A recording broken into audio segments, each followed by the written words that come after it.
Hello everyone, कैसे हैं आप सब। स्वागत है आपका एमके क्लासेस में। जैसा कि आप आज का टॉपिक देख रहे हैं, ये है active voice and passive voice. इसके ऊपर आपको दोस्तों आज एमसीक्यूज़ देखने को मिल रहे हैं। आपको पता है कि हमने पिछली वीडियो में active voice and passive voice हमने अपना पूरा कंप्लीट कर दिया है। इसके basic rules and advance rules हम दोनों को डिस्कस कर चुके हैं। ऐसे कि इसी के साथ साथ इसकी थर्ड टाइप जो इंटेरोगेशन यानी कि इंटेरोगेटिव सेंटेंसेस पर पूछी जाती है, उसको भी हम कंप्लीट कर चुके हैं। अभी तक अगर मैं आपको ओवरव्यू दे दूं इंग्लिश का, तो इंग्लिश का हम अभी तक लगभग 40% सिलेबस कंप्लीट कर चुके हैं।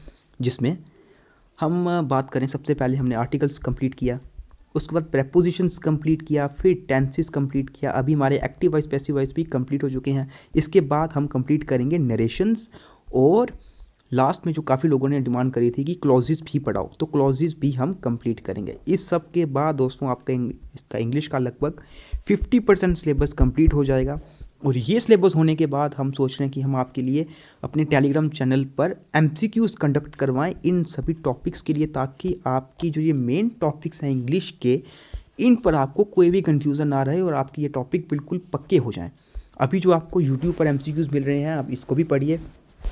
तो आइए हम अपने फर्स्ट जो एमसीक्यूज़ पर मूव करते हैं। सबसे पहले moderate to high level MCQs रहने वाले हैं।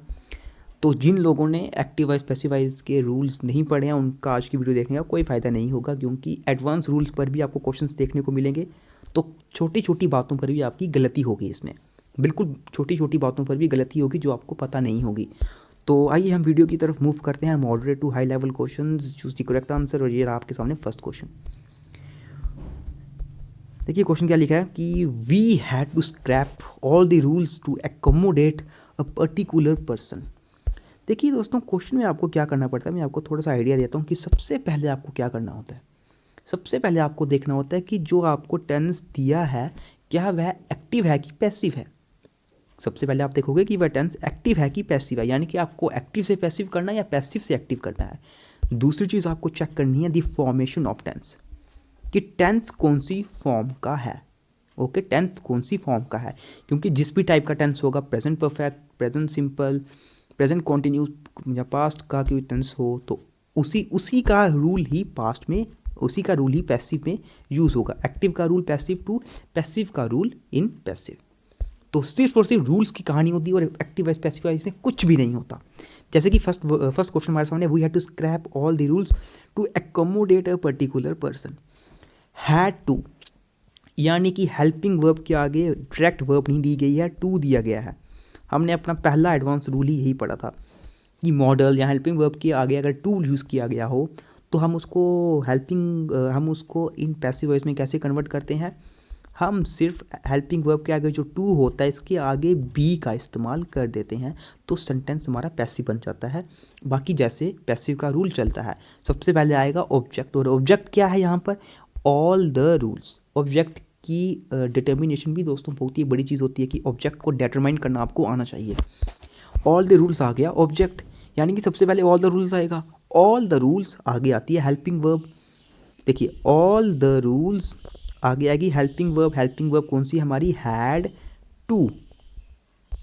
उसके आगे पैसिव बोलता है बी का यूज़ करना है, बी का इस्तेमाल कर दिया। आगे थर्ड फॉर्म ऑफ वर्ब। तो इस टाइप की फॉर्मेशन कहाँ बन रही है, एक तो फर्स्ट में all the rules had to be scrapped, एक थर्ड में all the rules had to be scrapped. तो सेकंड में नहीं बन रही, ना ही फोर्थ में बन रही है। सेकंड और फोर्थ तो कैंसिल, अब बचे फर्स्ट और थर्ड।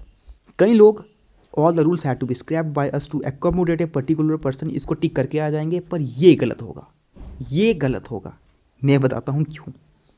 हमने अपने एडवांस रूल में एक रूल डिस्कस करा था, जब भी सेंटेंस में वी, दे, या फिर मैं बात करूं किसी पीपल वर्ड यूज़ किया गया हो, या फिर डॉक्टर, पुलिस, इस टाइप के वर्ड्स जब, या वन यूज़ किया हो, इस टाइप के वर्ड्स जब एज ए सब्जेक्ट यूज़ किए जाते हैं सेंटेंस में, हम उसको रिपीट नहीं करते बाय के बाद।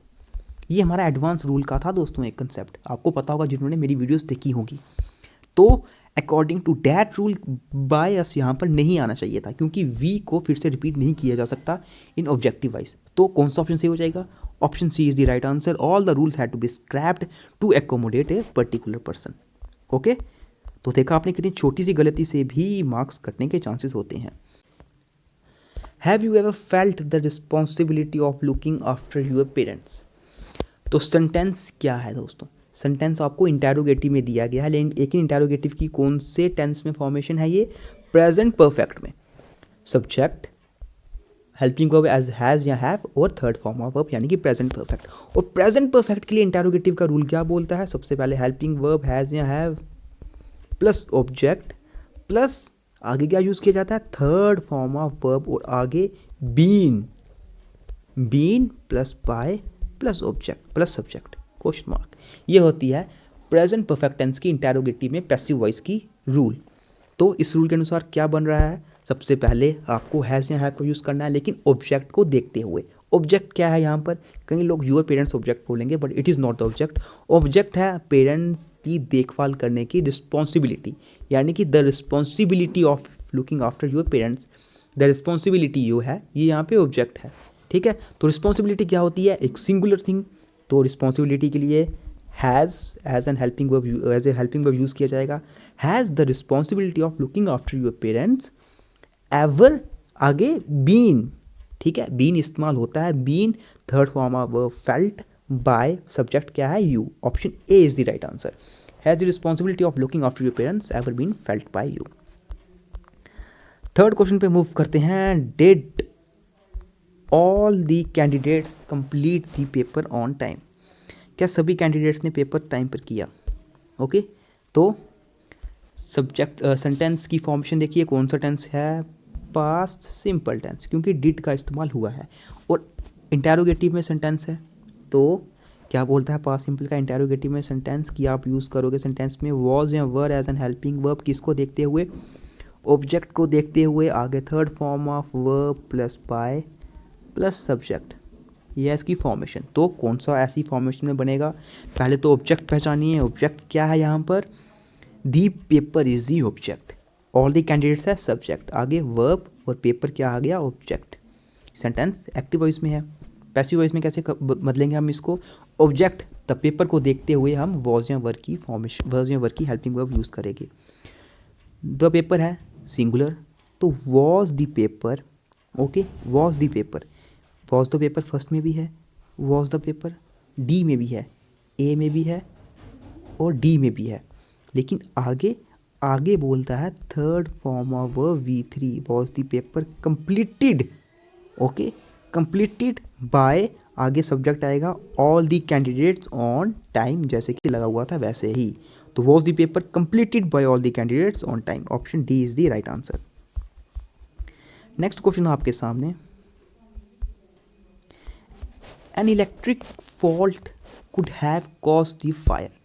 ओके, यहाँ पे क्वेश्चन मार्क नहीं आएगा, ठीक है, यहाँ पे फुल स्टॉप होगा, question mark, it is not in interrogative. N electric fault could have caused the fire. Have caused यानी कि प्रेजेंट परफेक्ट टेंस, और प्रेजेंट बिल्कुल सिंपल है ये। प्रेजेंट परफेक्ट टेंस का रूल क्या बोलता है? इन पैसिव वॉइस सबसे पहले ऑब्जेक्ट आएगा, ऑब्जेक्ट क्या है? द फायर, सबसे पहले द फायर आएगा, आगे कुड एज ए मॉडल, ठीक है, could. Have cost we helping verb में देखूँ, अगर हैव प्लस V3 जब यूज़ किया जाता है, हैज़ या हैव प्लस V3, उसको पैसिव बनाने के लिए हम क्या करते हैं? हैज़ हैव के बाद बीन का यूज़ करते हैं। ओके, बीन का हम इस्तेमाल करते हैं। द फायर कुड, लेकिन फायर क्या है? ए सिंगुलर थिंग, तो फायर के साथ क्या यूज़ किया जाएगा दोस्तों, ये आपको पहचाना बड़ा जरूरी है। कई लोग यहाँ पर हैज़ यूज़ कर देंगे, the fire could has been, लेकिन ऐसा नहीं होता। हैज़ कभी भी इस्तेमाल नहीं होगा। अगर यहाँ पर हेल्पिंग वर्ब का, अगर यहाँ पर मॉडल का इस्तेमाल किया गया है कुड, तो यहाँ पर आगे हेल्पिंग वर्ब हैव ही रहती है। चाहे वुड की बात करो, वुड के साथ भी आगे हेल्पिंग वर्ब हैव ही रहती है, वुड के साथ हैज़ इस्तेमाल नहीं होती। ओके, इसमें कोई कन्फ्यूज़न नहीं होनी चाहिए किसी को।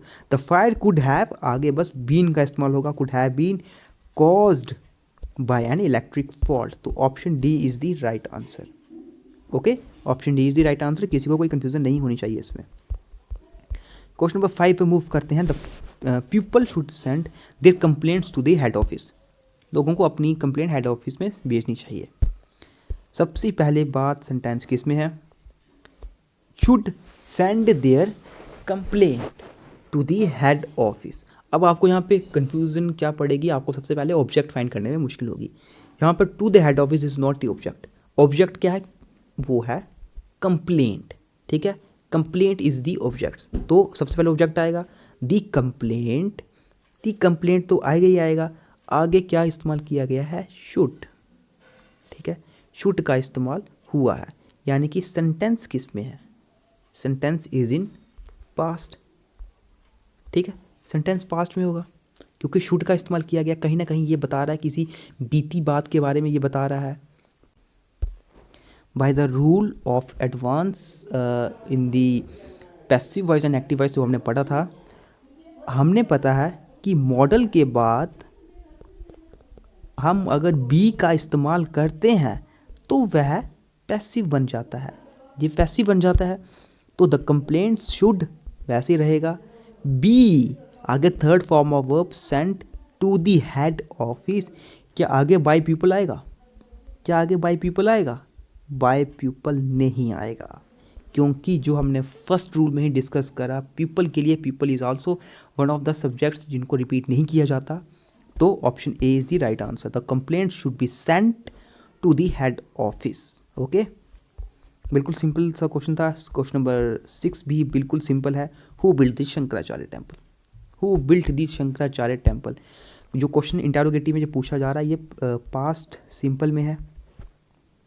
ओके, और हमने एक बात पढ़ी है अपने WH फैमिली के रूल में कि जो हु होता है जब वो पैसिव में जाता है वो बन जाता है बाय होम, बाय होम, ठीक है, बाय होम बन गया तो सबसे पहले बाय होम आएगा। ओके, इसमें किसी को कोई कंफ्यूजन नहीं होगी। बाय होम के बाद आएगा ऑब्जेक्ट, ऑब्जेक्ट क्या है, द शंकराचार्य टेम्पल, तो by whom the Shankaracharya temple. आगे आगे क्या आएगा, बिल्ट है दोस्तों, क्या है, पास्ट सिंपल। पास्ट सिंपल का इंटेरोगेटिव में रूल क्या बोलता है कि आपको जो हेल्पिंग वर्ब अगर आपके सेंटेंस में पास्ट में यूज़ किया जा रहा है, आपको हेल्पिंग वर्ब यूज़ करनी पड़ती है वॉज या वर। वॉज द वर आपको हेल्पिंग वर्ब यूज़ करनी पड़ती है। तो शंकराचार्य टेम्पल क्या है, शंकराचार्य टेम्पल क्या है, शंकराचार्य टेम्पल है यहाँ पर सिंगुलर, ठीक है, सिंगुलर यहाँ पर है, तो क्या बिल्कुल सही हो जाएगा। बाय होम आगे जो हेल्पिंग वर्ब यूज़ की जाएगी वो होगी वॉज, शंकराचार्य टेम्पल के लिए आगे ऑब्जेक्ट दिस शंकराचार्य टेम्पल, और फिर third form of verb built. Option A is the right answer. By whom was the Shankaracharya temple built. Okay, किसी को कोई कन्फ्यूजन नहीं होनी चाहिए इसमें। अब इंटेरोगेटिव में है इसलिए ऑब्जेक्ट से पहले यूज़ किया जाता है हेल्पिंग वर्ब, ये आपको पता होना चाहिए। Question number 7, the thief was caught. Simple sentence है, द थीफ वॉज कॉट। अब ये क्या है, ये आपको थोड़ा चौंकाने के लिए क्या यूज़ किया गया, एक पैसिव में, ये पैसिव में बताया गया है दोस्तों। सेंटेंस आपको पैसिव में दिया, आपको इसको एक्टिव में करना है। ओके, एक्टिव में करना है। अब एक्टिव में करने के लिए इन्होंने आगे आपको कोई सब्जेक्ट क्यों नहीं दिया है, क्योंकि जब ये पैसिव में था द पुलिस मैन, आपको पता है पुलिस को फिर से रिपीट नहीं किया जाता इन पैसिव वॉइस, तो इसलिए यहाँ पर आगे रिपीट नहीं किया गया है बाय पुलिस मैन। तो द पुलिस मैन तो सबसे पहले एज ए सब्जेक्ट आएगा ही आएगा, लेकिन वॉज कॉट यानी कि present simple past simple tense को इन्होंने पैसिव में लिखा है, हमने इसको एक्टिव में करना है। पास्ट सिंपल टेंस का एक्टिव रूल क्या बोलता है, सब्जेक्ट प्लस क्या यूज़ किया जाएगा आगे, V2, यानी कि second form of verb. The police caught the thief, ये आ गया ऑब्जेक्ट। Option B is the right answer. बिल्कुल सिंपल सेंटेंस था ये। Okay, the policeman caught the thief. Question number 8 एक और इंटेरोगेटिव पे पूछा गया है, when will you return my book. बिल्कुल सिंपल क्वेश्चन है ये, when will you return my book. Interrogative है पर कौन सी टेंस की फॉर्मेशन दे रहा है, फ्यूचर सिंपल टेंस की ये फॉर्मेशन दे रहा है।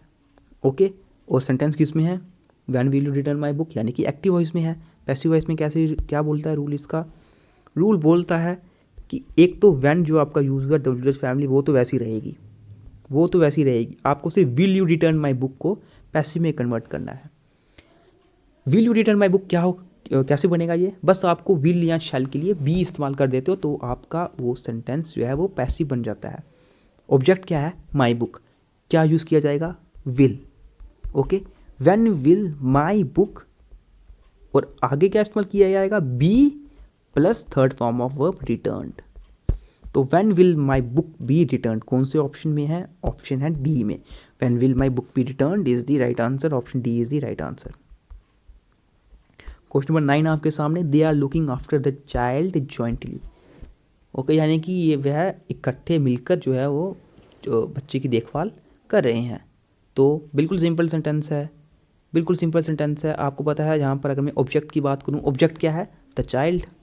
The child is the object, सबसे पहले द ऑब्जेक्ट आता है द चाइल्ड, ठीक है। सेंटेंस की टेंस की फॉर्मेशन क्या है? Present continuous tense. इसका रूल क्या बोलता है पैसिव में कि आपको हेल्पिंग वर्ब जो इज, आर या एम यूज़ करते हो उसके बाद बीइंग का इस्तेमाल करना पड़ता है। तो object plus is are am, object क्या है? The child. The child is the object, okay. Is use किया जाएगा लेकिन आगे बीइंग भी इस्तेमाल किया जाएगा। Is being third form of verb, looked after by them jointly. Looked after, ठीक है, एक वर्ब के बाद आपको प्रेपोजिशन यूज़ की गई है लुक आफ्टर, तो ये वैसे ही यूज़ की जाएगी, इसको चेंज नहीं किया जाएगा। बाय दे को हमने चेंज कर दिया ऑब्जेक्ट में देम जॉइंटली, ठीक है। Option C is the right answer. बिल्कुल सिंपल होगा, कई लोगों ने कर दिया होगा। और आज का लास्ट क्वेश्चन दोस्तों, क्वेश्चन नंबर 10, बिल्कुल सिंपल क्वेश्चन मैंने आपके लिए रखा है ये, who is taught by you? Who is taught by you? तो ये सेंटेंस है दोस्तों आपके लिए, आप इसको करिएगा। अब ये आप ही पहचानना कि ये क्या एक्टिव में है, पैसिव में है, इसमें रूल कौन सा टेंस की फॉर्मेशन ये है, और इसको आपको कैसे चेंज करना है सही सा रूल लगाकर। तो इसका आंसर मुझे आप ज़रूर कमेंट बॉक्स में बताइएगा, क्योंकि अगर आपको कंसेप्ट क्लियर होंगे, सभी रूल्स क्लियर होंगे, तो आप ये आराम से कर दोगे, इसमें कोई इतनी मुश्किल आपको नहीं होगी, ठीक है। तो ये आपके लिए होमवर्क का क्वेश्चन, मुझे उम्मीद है आपको आज की वीडियो पसंद आई होगी। तो इसके साथ आपका एक्टिव वॉइस पैसिव वॉइस भी कंप्लीट हुआ। कल मंडे है, तो मैं आपको कल के लिए एक बात बता देना चाहता हूँ कि कल से दोस्तों हम क्या करेंगे। एक तो आपको आज रात ही जो हम फ्रीडम स्ट्रगल मूवमेंट कर रहे थे इसका आखिरी पार्ट भी मिल जाएगा, ओके। तो फ्रीडम स्ट्रगल मूवमेंट भी आज ख़त्म हो जाएगी, फ्रीडम स्ट्रगल मूवमेंट भी आज ख़त्म हो जाएगी। कल हम फ्रीडम स्ट्रगल मूवमेंट पर आपके लिए MCQs लेकर आ जाएंगे। और दूसरी चीज़ जो सबसे इम्पॉर्टेंट है, कल आपके लिए हम जम्मू एंड कश्मीर जो स्पेशल रेफरेंसेस आपके सिलेबस में मेंशन है, Jammu and Kashmir special knowledge of Jammu and Kashmir, इसका हम हिस्ट्री वाला पार्ट स्टार्ट कर देंगे, ओके। तो जम्मू कश्मीर की क्लासेस कल से स्टार्ट हो जाएंगी आपके लिए। तो इसी के साथ साथ नरेशन भी कल से स्टार्ट हो जाएगी, और जितनी जल्दी हो सके हम आपको ये सिलेबस कंप्लीट कराने की कोशिश करेंगे। जम्मू कश्मीर का जो हम पढ़ेंगे थोड़ा डीप पढ़ेंगे, क्योंकि एग्ज़ाम में डीप ही पूछा जाएगा। जितने भी एग्ज़ाम हुए हैं, अगर मैं जनरल अवेयरनेस की बात करूँ, थोड़ी सी डीप ही पूछी जाती है, तो आपको डीप ही पढ़ना पड़ेगा इसके लिए। तो कल से आपके लिए यही खुशखबरी है कि आपको नरेशंस के लिए भी क्लासेस कल से स्टार्ट हो जाएंगी। साथ ही साथ Jammu and Kashmir special reference to Jammu and Kashmir की क्लासेस भी स्टार्ट हो जाएंगी। कंप्यूटर क्लासेस आपको मिलती रहती हैं, अकाउंटेंसी, इकोनॉमिक्स और स्टैट्स के MCQs मिल रहे हैं, ठीक है। साथ ही साथ आपको साइंस की क्लासेस भी मिलती रहती है, साइंस भी आपकी जल्दी कंप्लीट हो जाएगी। साइंस और कंप्यूटर इसका लगभग आपका 70% सिलेबस दोनों का कंप्लीट हो चुका है। तो जल्दी ये विद इन मैं बोलूँ एक हफ्ते तक, अगले नेक्स्ट एक हफ्ते तक ये आपका साइंस और कंप्यूटर एप्लीकेशन का पार्ट कंप्लीट हो जाएगा। तो बाकी जो बचे हुए मेन पार्ट है इनको भी हम जल्दी जल्दी कंप्लीट कर देंगे। अभी आपके पास अप्रैल मंथ पूरा पड़ा है और मई मंथ पूरा पड़ा है, 2 मंथ अभी आपके पास है। हमारा टारगेट यही है कि 10 मई से पहले 10 से 15 मई से पहले हम आपका पूरा सिलेबस कंप्लीट करवा दें। और उसके बाद जिस तरह हमने MCQs लिए थे अपने टेलीग्राम क्विज़ पर क्लास 4 एग्ज़ाम के लिए, इसके ऊपर भी हम आपको पर डे जो है क्विज़ कंडक्ट करवाएं टेलीग्राम चैनल पर टाइमिंग्स के अनुसार, और आपके MCQs वहीं पर होते जाएं। टॉपिक वाइज टॉपिक आपके MCQs होते रहेंगे और इससे आपकी एक रिवीजन भी होती जाएगी। तो मिलते हैं फिर आपसे अब नेक्स्ट वीडियो में, जिसमें हम फ्रीडम स्ट्रगल मूवमेंट आपके लिए उसका आखिरी पार्ट हम डिस्कस करेंगे।